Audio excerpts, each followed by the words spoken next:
Mi mamá llamó a mi carrera una vergüenza, y gritó, siempre has sido una fracasada.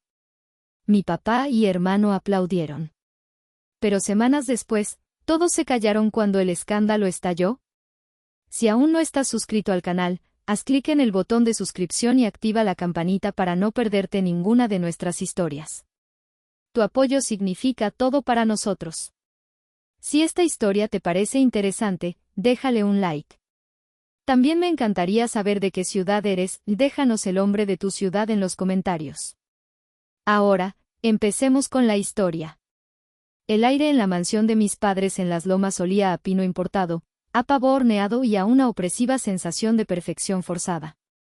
Cada año, la cena de Nochebuena era el escenario principal del gran teatro de mi familia, la familia de la Torre, un clan cuyo éxito se medía en metros cuadrados construidos y en apariciones en las páginas de sociales.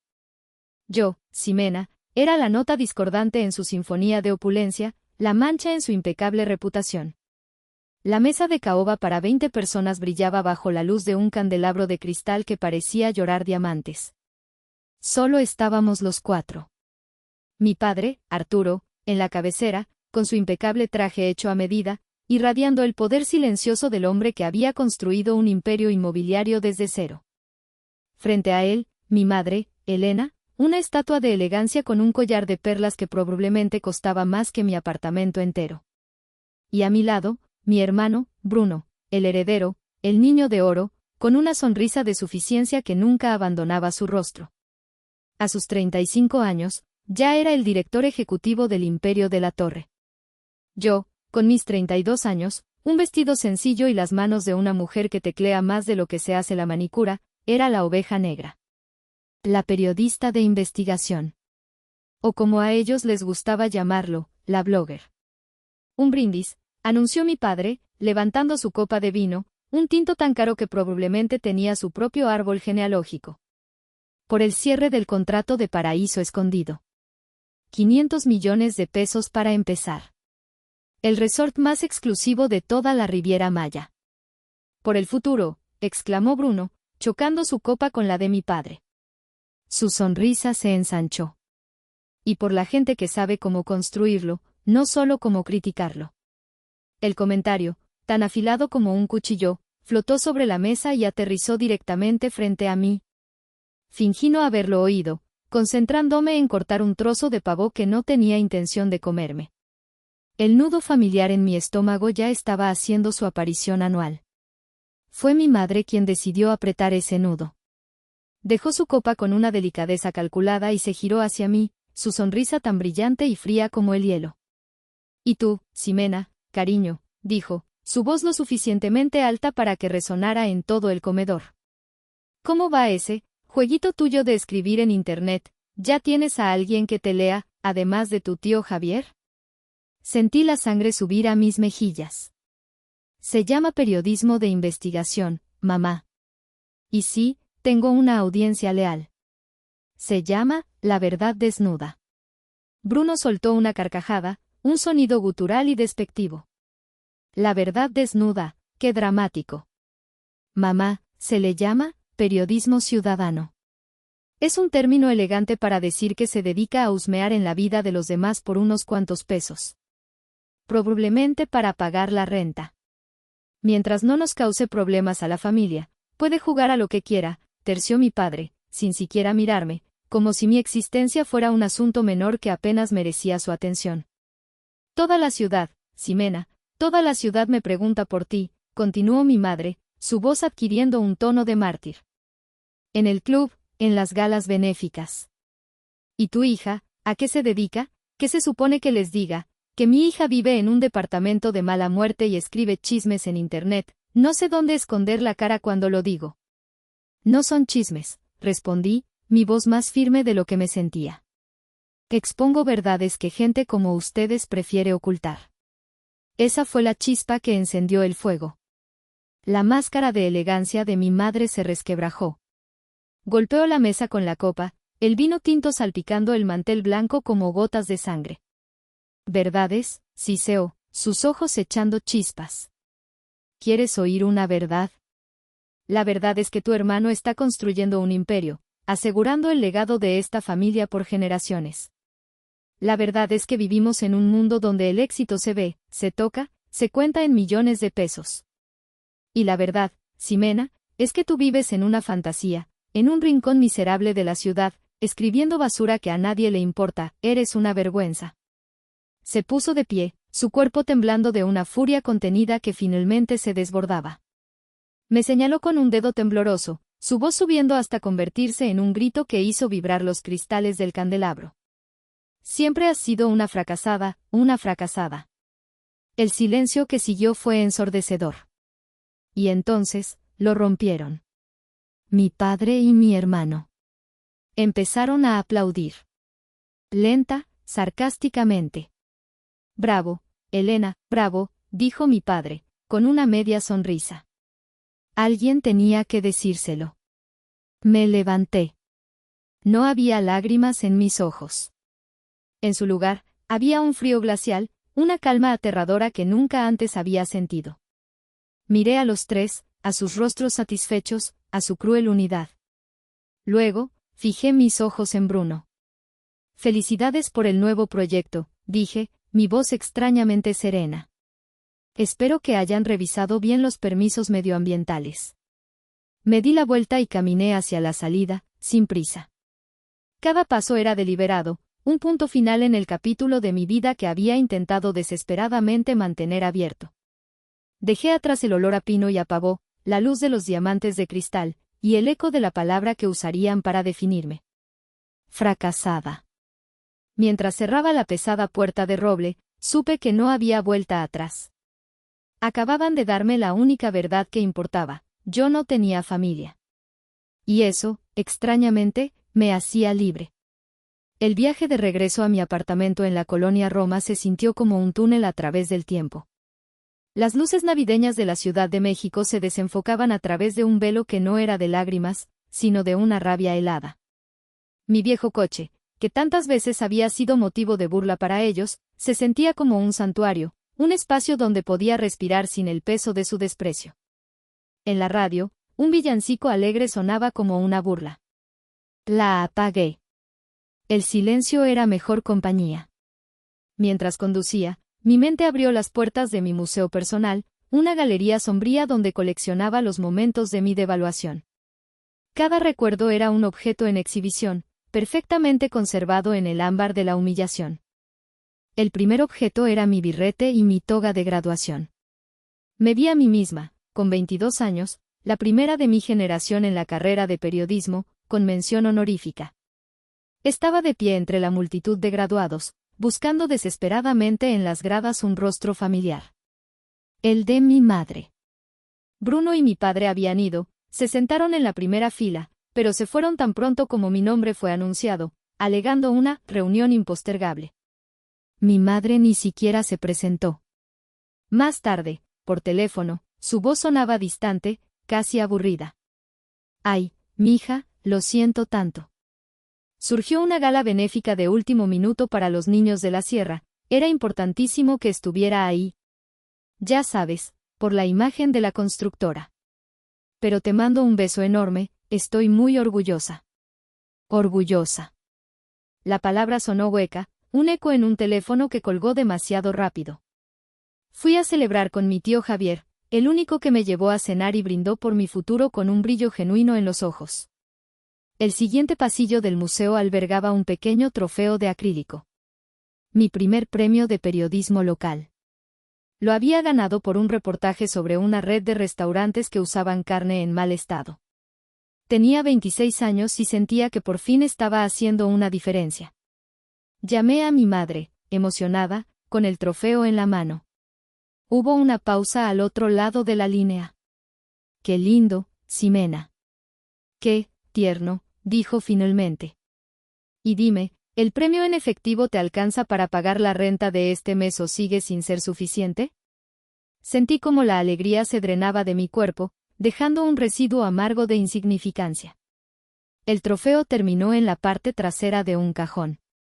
La pieza central de la exhibición era la fotografía mental de un Porsche reluciente. El regalo de mis padres a Bruno por su 30º cumpleaños y su ascenso a director de operaciones. La fiesta fue legendaria, un derroche de dinero y falsedad con cientos de invitados. Ese mismo día, yo estaba escondida en mi apartamento, aterrorizada. El dueño de uno de los restaurantes que había expuesto me había estado acosando. Recibía llamadas anónimas, mensajes amenazantes. Llamé a mi madre, con la voz temblorosa, pidiendo ayuda, quizás un consejo, quizás solo un poco de consuelo. Su respuesta fue un suspiro de impaciencia. Ximena, por favor, no ahora. Estoy en medio de la fiesta de tu hermano. No arruines su noche con tus dramas. Si te metes en problemas, aprende a salir de ellos sola. Ya estás grande. Colgó. Nunca me sentí tan sola, tan expuesta, tan estúpidamente ingenua por haber pensado, por un segundo, que le importaría. Mientras los recuerdos desfilaban, una voz resonó en mi cabeza, la voz tranquila y sabia de mi tío Javier. Estábamos tomando un café unos meses después de la fiesta de Bruno, y yo le había contado, avergonzada, lo que había pasado. Él había suspirado, mirando su taza. Tu madre creció sin nada, Ximena, me había dicho. Viene de una pobreza que no te puedes ni imaginar. Le tiene más miedo a volver a esa vida que a convertirse en una mala persona. Su obsesión con el dinero y el estatus no es por amor al lujo, es por terror a la miseria. No dejes que sus miedos definan quién eres tú. Sus palabras me habían consolado entonces, pero esta noche, sonaban diferentes. Ya no eran una excusa para el comportamiento de mi madre, sino una explicación de su enfermedad. Una enfermedad que había contagiado a toda la familia. Llegué a mi edificio y apagué el motor. Me quedé sentada en la oscuridad del coche, el frío de la noche de diciembre filtrándose por las ventanillas. La palabra, fracasada, todavía resonaba en mis oídos. Pero por primera vez, no dolía. Se sentía como un desafío. Como una declaración de guerra. Si ser una fracasada a sus ojos significaba tener integridad, entonces lo aceptaba. Aceptaba el título y lo convertiría en mi arma. Subí a mi apartamento, encendí la luz y fui directo a mi computadora. El museo de mis dolores personales había cerrado sus puertas por la noche. Mañana, abriría una nueva exhibición. Una dedicada a ellos. Al entrar en mi apartamento, el contraste con la mansión de mis padres era casi violento. Aquí no había mármol ni caoba, solo estantes llenos de libros, una pizarra blanca cubierta de notas y diagramas, y el zumbido constante de mi vieja computadora.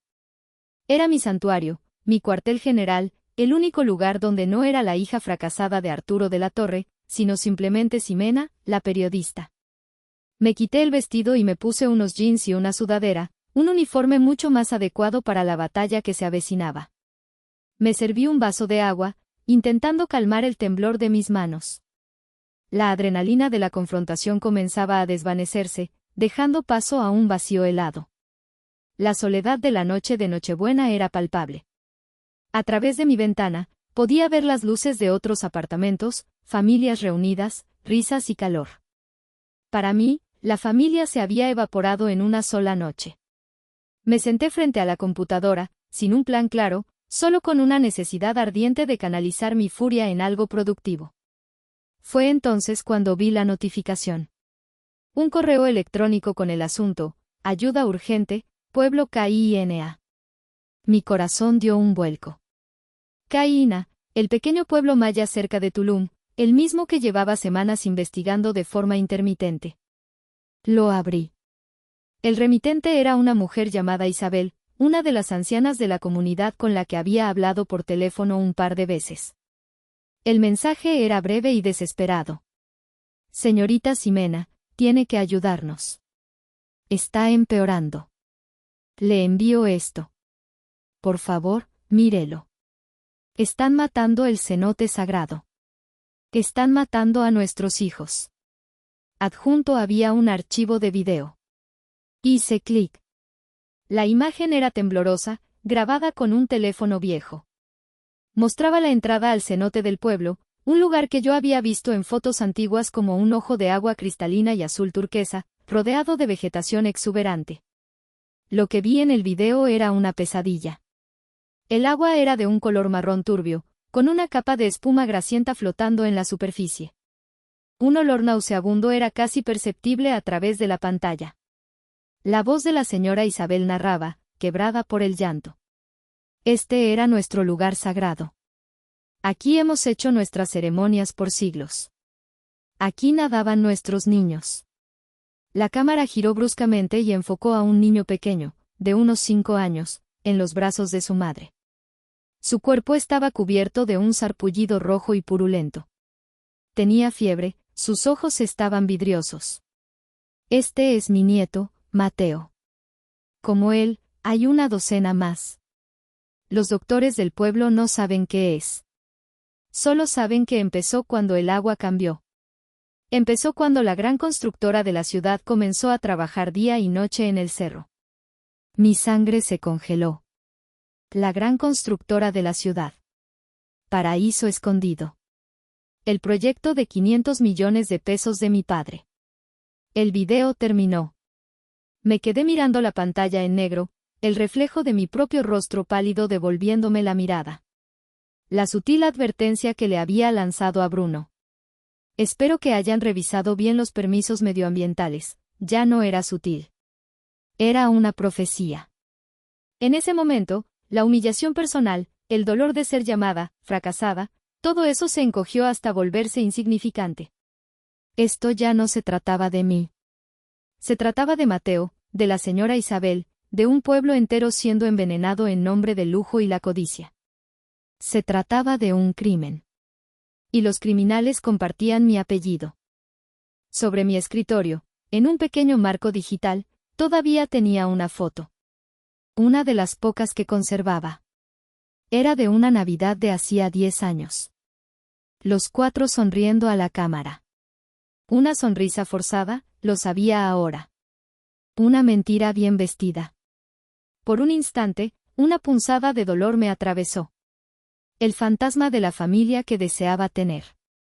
¿Estaba dispuesta a destruirlos? ¿A enviar a mi propio padre, a mi propio hermano, posiblemente a la cárcel? Miré de nuevo la captura de pantalla del video. El rostro febril del pequeño Mateo. Sus ojos llenos de dolor y confusión. La respuesta fue inmediata y visceral. No había nada que destruir. Lo que quedaba de mi familia ya estaba podrido por dentro. Mi deber no era con ellos. Mi deber era con la verdad. Alargué la mano y tomé el marco de fotos digital. Lo observé un segundo más, una despedida silenciosa a la niña que una vez creyó en esa imagen. Luego, con un movimiento deliberado, abrí el menú y borré la foto para siempre. La pantalla se quedó en negro, limpia. La decisión estaba tomada. Ya no era una hija herida. Era una periodista con la historia de su vida. Y la iba a contar, sin importar quién cayera. La furia es un combustible poderoso, pero sabía que no era suficiente. Para derribar a un gigante como Construcciones de la Torre, necesitaba más que un video tembloroso y una corazonada. Necesitaba pruebas. Documentos.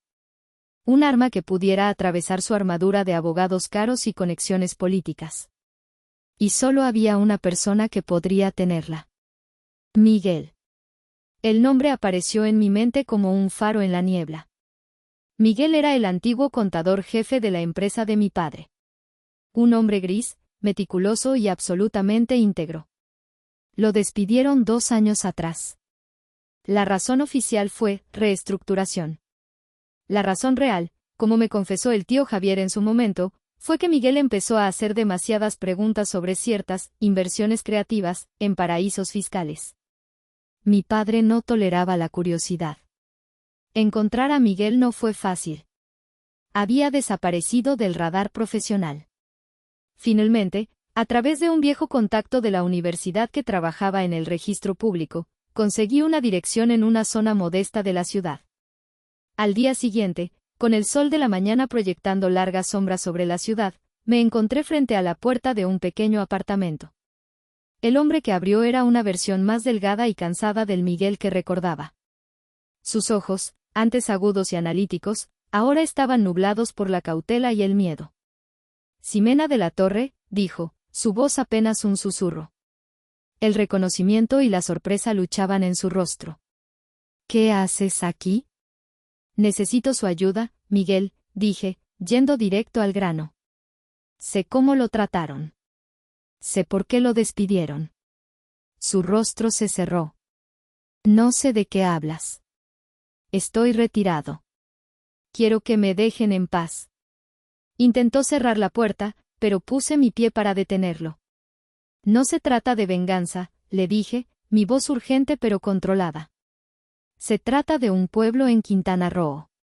Se trata de niños enfermos. Se trata de un cenote sagrado que están usando como basurero tóxico para su nuevo resort. Saqué mi teléfono y le mostré el video de la señora Isabel. Miguel observó la pantalla, sus ojos fijos en el rostro del pequeño Mateo. Vi cómo su mandíbula se tensaba, como una vieja chispa de indignación volvía a encenderse en su mirada. Cuando el video terminó, se quedó en silencio por un largo rato, mirando a la nada. Siempre supe que eran capaces de cualquier cosa por dinero, murmuró finalmente. Pero esto es monstruoso. Me miró, una nueva pregunta en sus ojos. ¿Por qué tú? Eres su hija. A veces, la familia no se elige por la sangre, sino por la decencia, respondí. Me invitó a pasar.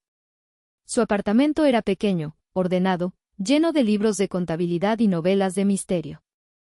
Nos sentamos en su modesta sala. Miguel se levantó y fue a un viejo archivador de metal cerrado con un candado. Lo abrió y sacó un pequeño disco duro externo. Cuando me despidieron, no me fui con las manos vacías, dijo, su voz recuperando parte de su antigua firmeza. Hice copias. De todo. No por venganza, sino como un seguro de vida. Tu padre y tu hermano son gente peligrosa. Colocó el disco duro sobre la mesita de centro, entre nosotros. Era un objeto pequeño y negro, pero se sentía como si pesara 1 tonelada.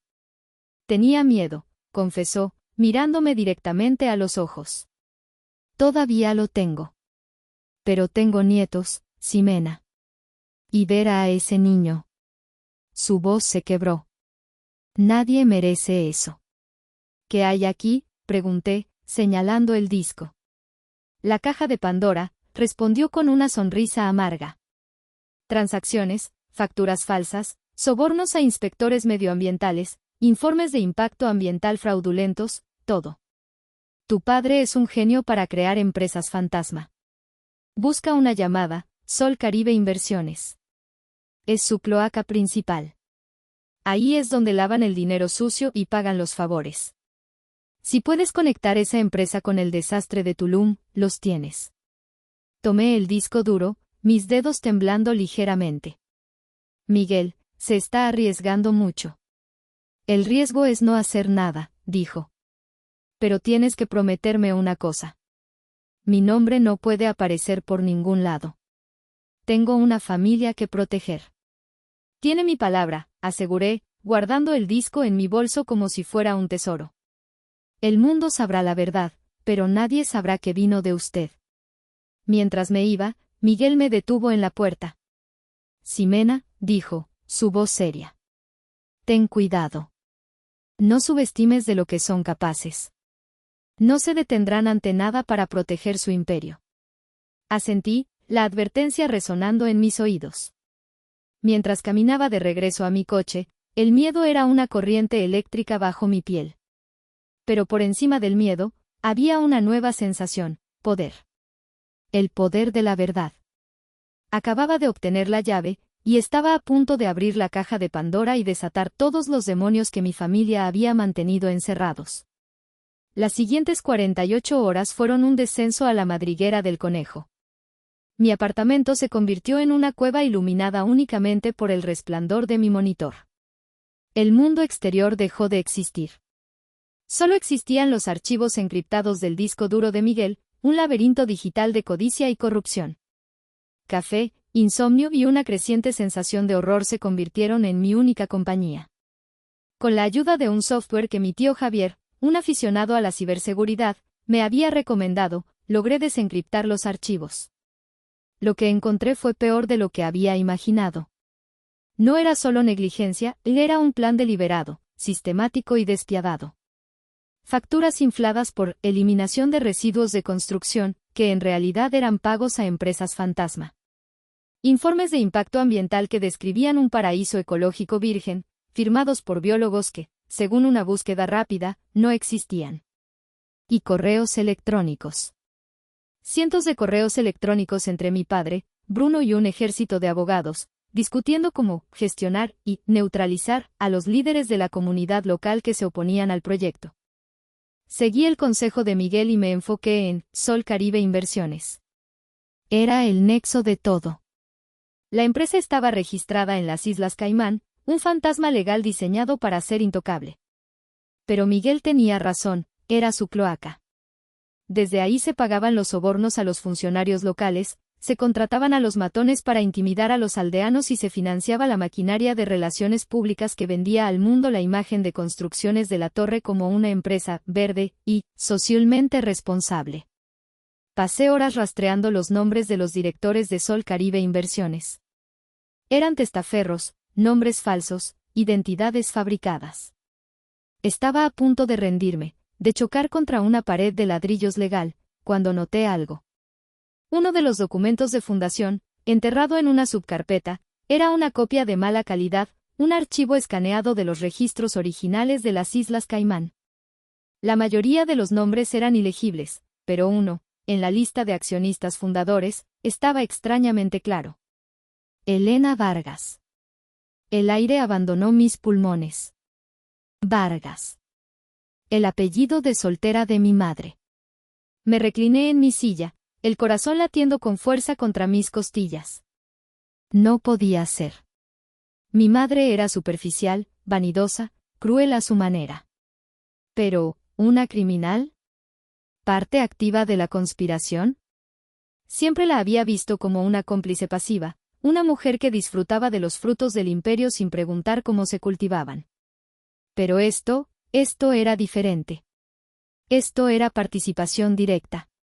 Ella no solo miraba para otro lado, ella estaba firmando los cheques. La revelación me sacudió hasta la médula. El grito en la cena de Navidad, la humillación constante, todo cobró un nuevo y siniestro sentido. No me despreciaba solo porque mi carrera no era lucrativa o prestigiosa. Me despreciaba porque mi carrera, mi búsqueda de la verdad, representaba una amenaza existencial para ella. Para su dinero. Para su sucio secreto. En medio de mi estupor, mi teléfono sonó. Era un número desconocido. Dudé, pero contesté. «Ximena», dijo una voz masculina que no reconocí. «Sí, ¿quién habla?» «Un amigo. Solo te llamo para darte un consejo. Deja de meter las narices donde no te llaman. Hay gente que podría pensar que tu afición por los viajes a Tulum es peligrosa». La llamada se cortó. Me quedé helada. Sabían que estaba investigando. Y me estaban advirtiendo. El miedo, que había sido un murmullo de fondo, se convirtió en un grito ensordecedor en mi cabeza. Al día siguiente, la amenaza se volvió más tangible. Al salir de mi edificio, encontré las 4 llantas de mi coche rajadas. No había nota. No era necesario. El mensaje era claro. Esa noche, mientras revisaba por enésima vez las cerraduras de mi puerta, sonó mi teléfono. Era Bruno.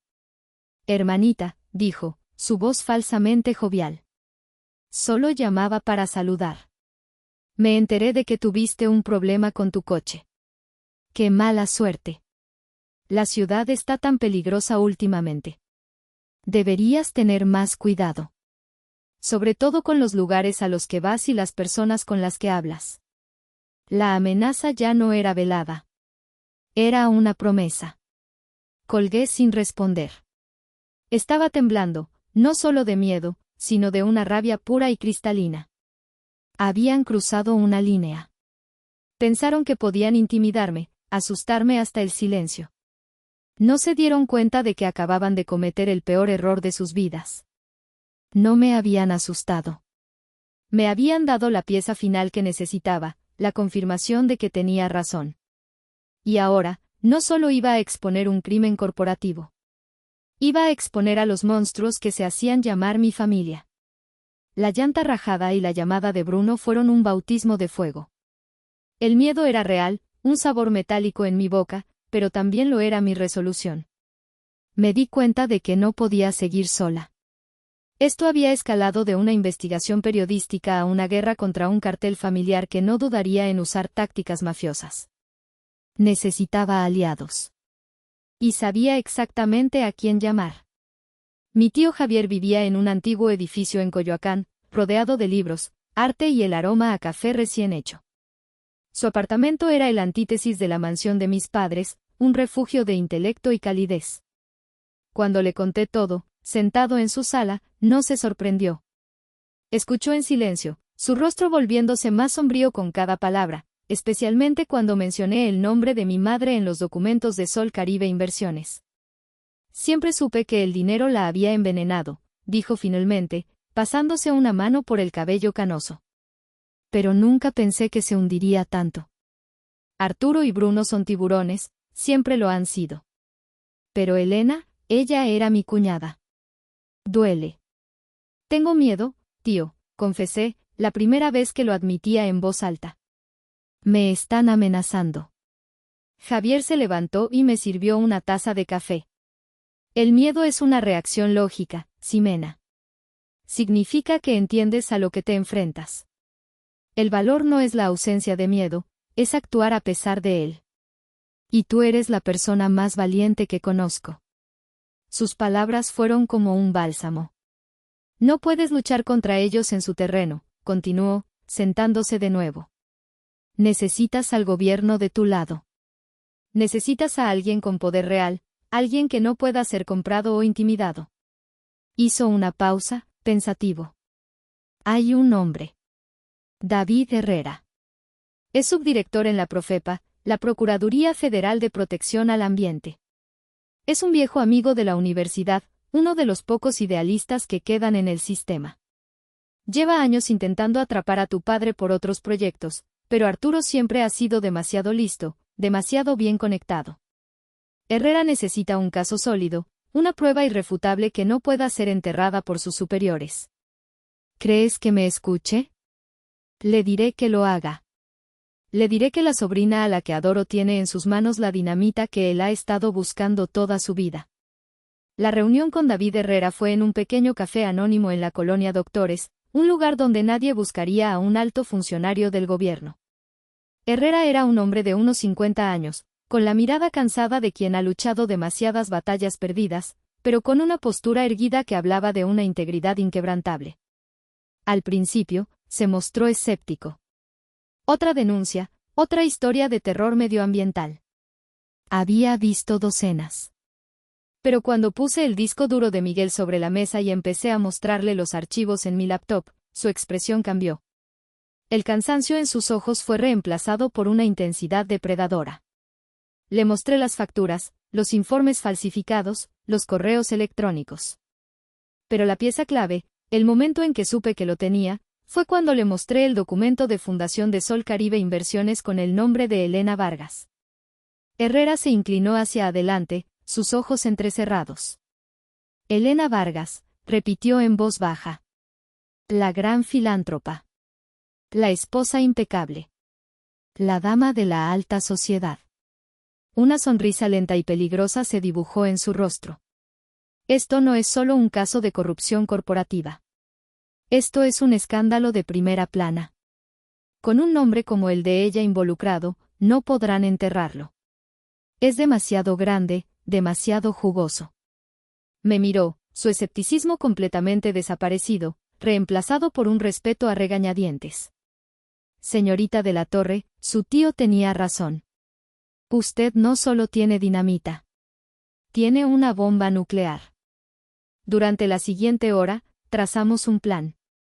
Una alianza improbable entre una periodista independiente y un burócrata idealista. Él usaría mi evidencia para construir un caso legal hermético, solicitando órdenes de cateo y de arresto a través de canales judiciales discretos para evitar filtraciones. Yo, por mi parte, prepararía la bomba mediática. Convertiría los datos fríos y los documentos legales en una historia humana, una narrativa poderosa que el público no podría ignorar. Necesitamos coordinar el ataque, dijo Herrera, su voz llena de una nueva energía.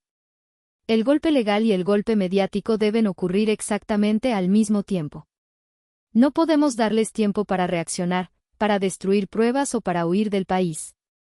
Tengo el escenario perfecto, le dije, una idea audaz y terrible comenzando a formarse en mi mente.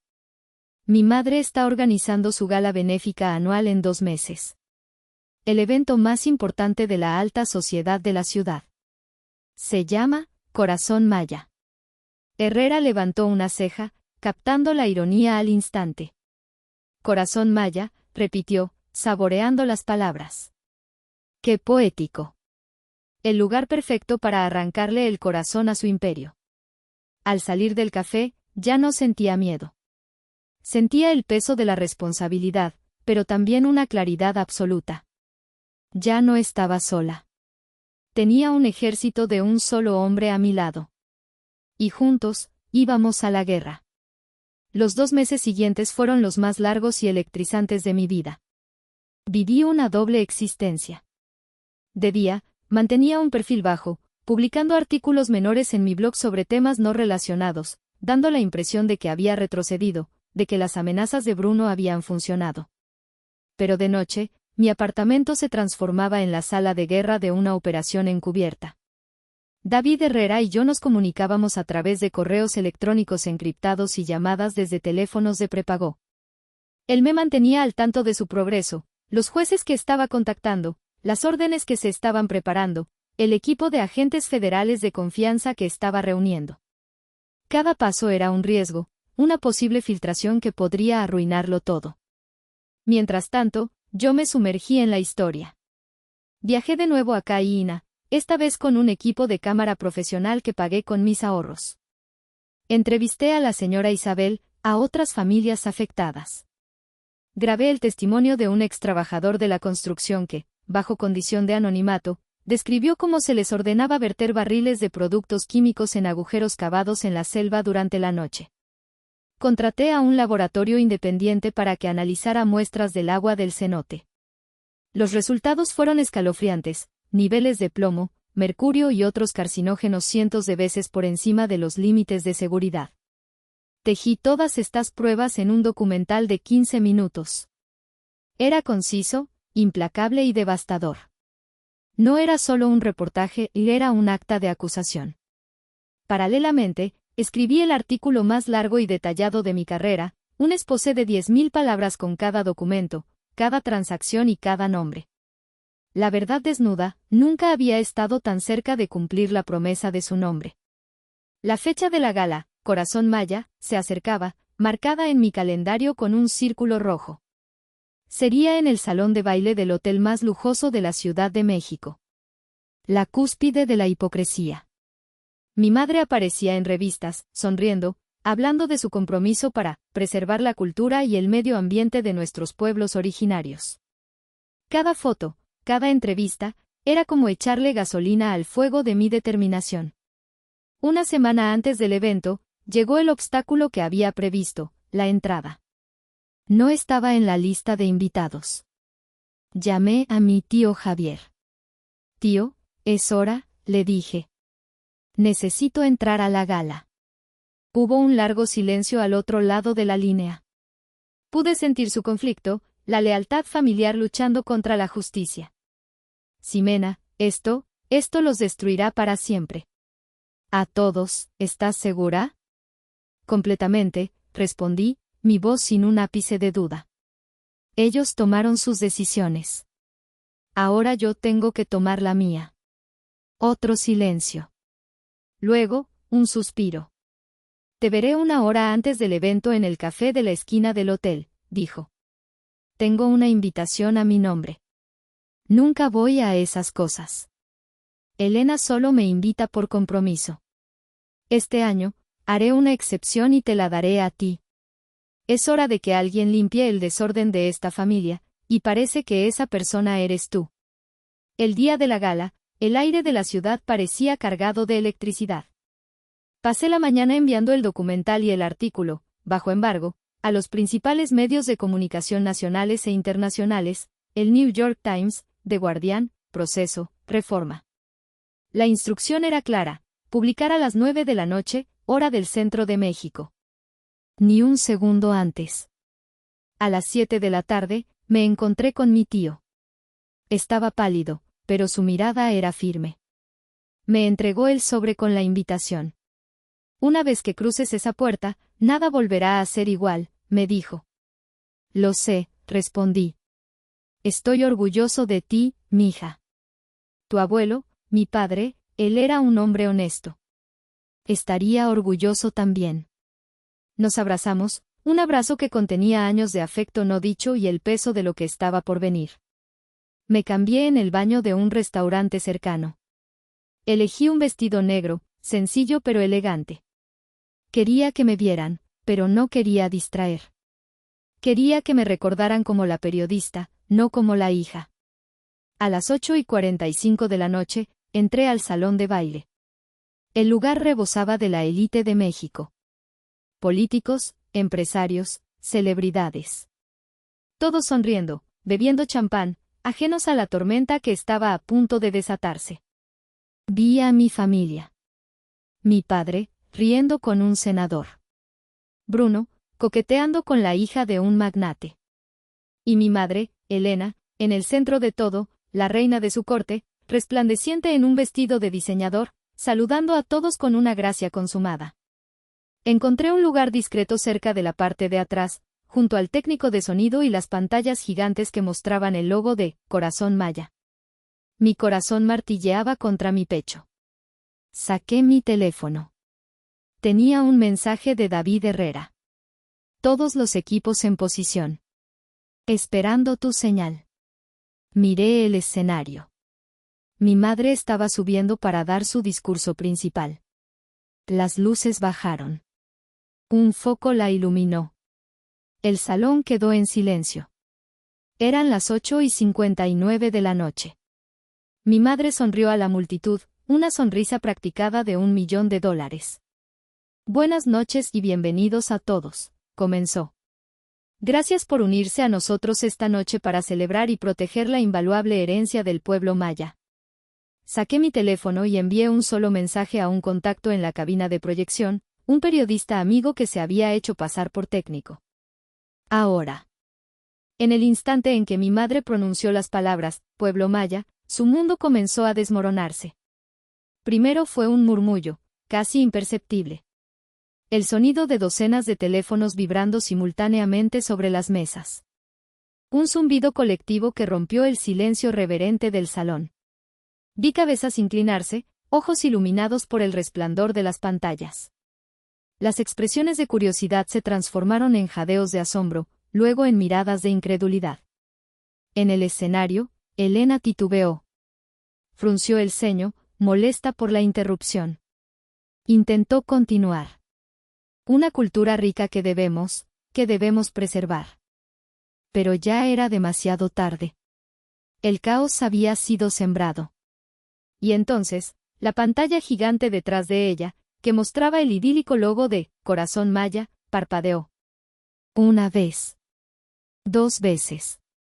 Y luego, la imagen cambió.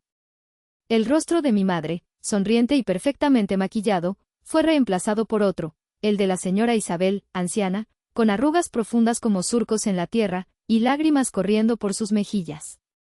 Un grito ahogado recorrió el salón. El documental había comenzado. La voz de la señora Isabel, temblorosa pero digna, llenó el espacio, hablando en una mezcla de español y maya sobre el cenote sagrado, el agua envenenada, su nieto enfermo. La cámara mostró las imágenes del agua turbia, de los peces muertos flotando en la superficie, del sarpullido purulento en la piel del pequeño Mateo. Vi a mi padre, Arturo, congelarse con una copa de champán a medio camino de sus labios. Su rostro, normalmente una máscara de control impasible, se contrajo en una mueca de puro pánico. Bruno se puso pálido, su sonrisa arrogante se desvaneció, reemplazada por una expresión de terror absoluto. Pero mis ojos estaban fijos en mi madre. En el escenario, bajo el foco, estaba completamente expuesta. Se giró para mirar la pantalla, y un sonido gutural, un quejido de animal herido, escapó de su garganta. Su perfecta compostura se hizo añicos. El video continuó, implacable. Aparecieron los documentos, resaltados en rojo. Las facturas falsas. Los informes medioambientales fraudulentos. Y luego, el organigrama. Una red de empresas fantasma, con flechas que conectaban todo con un solo nombre en la cima, Construcciones de la Torre. Y a un lado, como un apéndice venenoso, Sol Caribe Inversiones, con el nombre de su accionista fundadora en letras grandes y claras, Elena Vargas.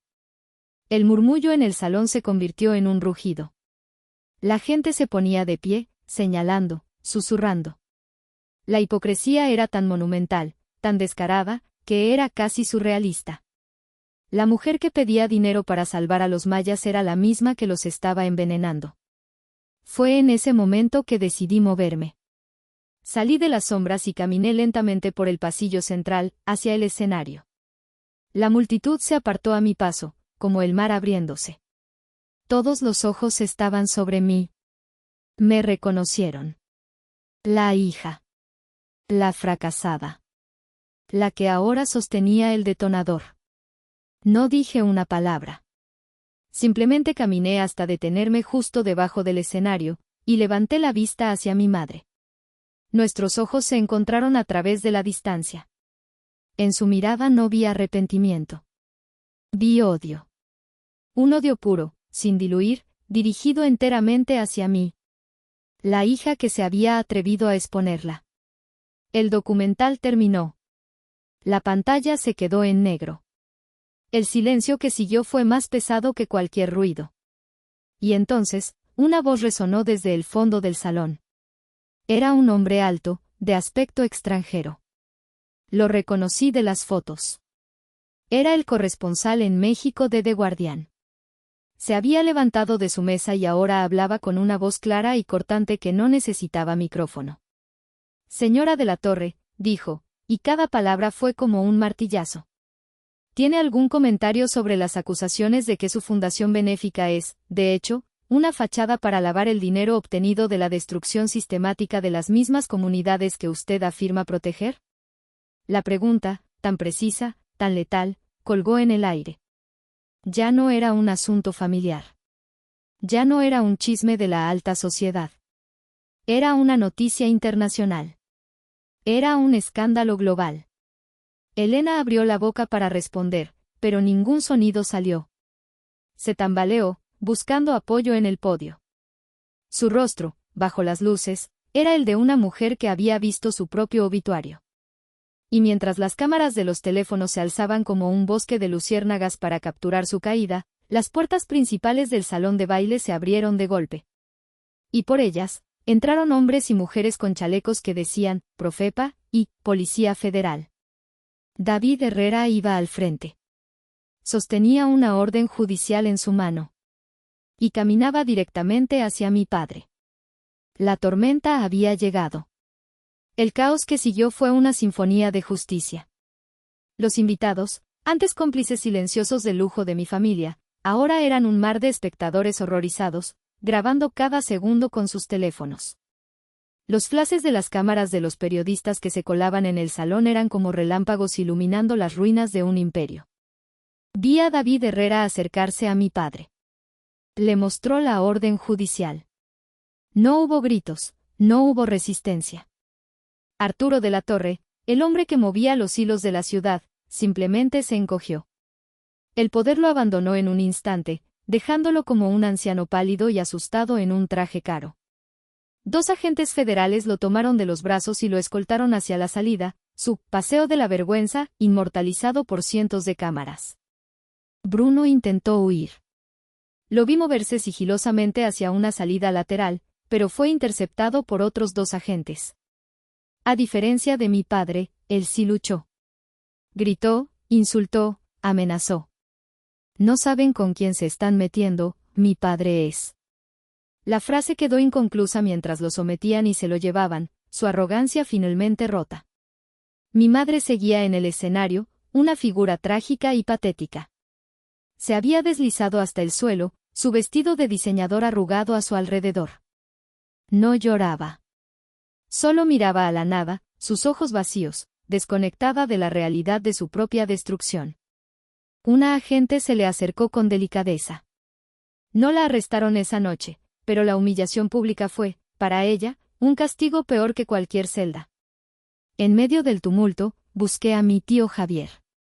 Estaba de pie en un rincón, apartado del caos. Su rostro era una mezcla de emociones complejas, alivio, tristeza, orgullo. Nuestros ojos se encontraron. No necesitábamos palabras. Él simplemente asintió, un gesto de reconocimiento y validación que significó más para mí que cualquier aplauso. Habíamos hecho lo correcto, sin importar el coste. Salí del hotel por una puerta trasera, evitando a la prensa. La noche fría de la ciudad me recibió como una bofetada de realidad. Sirenas aullaban en la distancia. Mi teléfono no paraba de vibrar, una cacofonía de llamadas y notificaciones. Mi blog, La Verdad Desnuda, se había convertido en el sitio de noticias más visitado del país. El documental tenía millones de reproducciones. Me senté en la acera de una calle oscura, a unas cuadras del hotel, y finalmente me permití respirar. No sentí euforia. No sentí alegría. Solo un profundo y agotador sentido de finalidad. Había quemado todos los puentes. Había demolido mi propio pasado. Estaba sola. Pero mientras miraba el cielo contaminado de la ciudad, supe que no era una soledad vacía. Era la soledad de la libertad. La libertad de la mentira, la libertad de la humillación, la libertad de una familia que me había envenenado el alma mucho antes de que envenenaran cualquier cenote. Había perdido una familia, sí. Pero había salvado a un pueblo. Y quizás, en el proceso, me había salvado a mí misma. La fracasada acababa de ganar su primera y única batalla importante. Y ese, me di cuenta, era un tipo de éxito que mi familia nunca podría comprender. Pasaron varias semanas. El escándalo, lejos de apagarse, creció hasta convertirse en un incendio forestal que consumió todo lo que llevaba el apellido de la torre. La constructora se declaró en quiebra. Las cuentas bancarias fueron congeladas para asegurar la compensación a las víctimas de Caína. Mi padre y Bruno, tras un juicio mediático que desnudó décadas de corrupción, fueron sentenciados a años de prisión. Yo, mientras tanto, me encontré en un lugar inesperado. Las ofertas de trabajo llegaron a raudales. Cadenas de noticias internacionales, periódicos prestigiosos. Rechacé la mayoría. Finalmente, acepté una oferta de una fundación internacional de periodismo de investigación.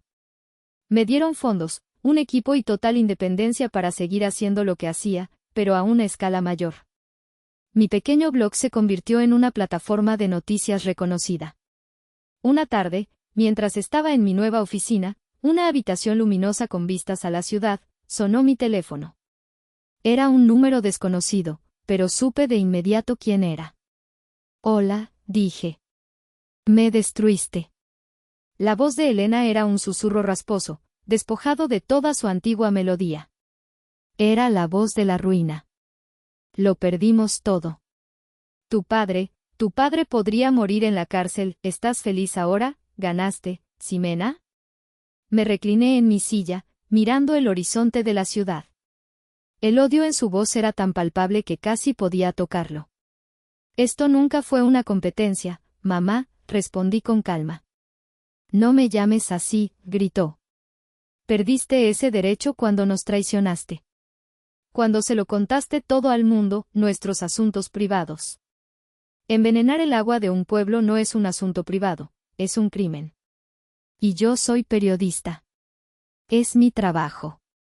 Hubo un silencio, luego su voz cambió, volviéndose lastimera, manipuladora. Era su última arma. Ximena, por favor, mi hija. Todavía puedes arreglarlo. Retira tu testimonio. Di que te equivocaste, que te manipularon. Tu padre está enfermo. Tu hermano, su vida está arruinada. Hice todo esto por ustedes, para que tuvieran una vida mejor, para que nunca les faltara nada como me faltó a mí. Ahí estaba. La excusa final. La justificación de sus monstruosidades. Pero ya no tenía poder sobre mí. Una vida mejor no se construye sobre el sufrimiento de otros, dije, mi voz fría y clara como el cristal. Tú tomaste tus decisiones, Elena. Y ahora tienes que vivir con ellas. Yo no te debo mi silencio. Le debía la verdad a la gente de Caína. Pero, soy tu madre. Y yo soy la hija a la que llamaste fracasada. La hija a la que humillaste. La hija a la que amenazaste. No puedes tenerlo todo. No puedes despreciarme y luego exigir mi lealtad. Hice una pausa, tomando una última y profunda respiración. Adiós, Elena. Colgué. Y por primera vez en mi vida, la bloqueé. Corté el cordón umbilical tóxico para siempre. La historia termina, pero la vida continúa. Unos meses después, viajé de nuevo a Caína. El gobierno, presionado por la atención internacional, había iniciado un programa masivo de limpieza del cenote. El agua, aunque todavía no era perfecta, estaba empezando a recuperar su claridad. Vi a los niños del pueblo, incluido el pequeño Mateo, corriendo y riendo por la orilla. Ya no estaban enfermos. La fundación que ahora dirigía había asegurado que cada familia recibiera una compensación justa. La señora Isabel me recibió con un abrazo que me rompió y me reconstruyó al mismo tiempo. Salvaste nuestro hogar, niña valiente, me susurró al oído.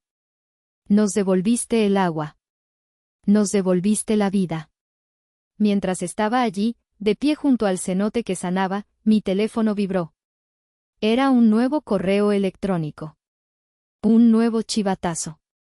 Una historia sobre una compañía minera que estaba devastando un bosque en la sierra de Oaxaca. Otra verdad esperando ser desnudada. Miré el correo, luego miré a los niños jugando. La gente dice que destruye a mi familia para perseguir la verdad. Pero mientras veía esas sonrisas, mientras sentía el sol en mi rostro, entendí algo más profundo. Quizás no destruí a mi familia. Quizás, simplemente, elegí una nueva. Una construida no sobre la sangre, sino sobre la decencia. Y me pregunté a mí misma, mientras respondía al correo electrónico aceptando investigar el nuevo caso, si la verdad que persigues salva la vida de otras familias, ¿es el precio de perder la tuya realmente demasiado alto? No tenía la respuesta. Pero sabía, con cada fibra de mi ser, que seguiría haciendo la pregunta.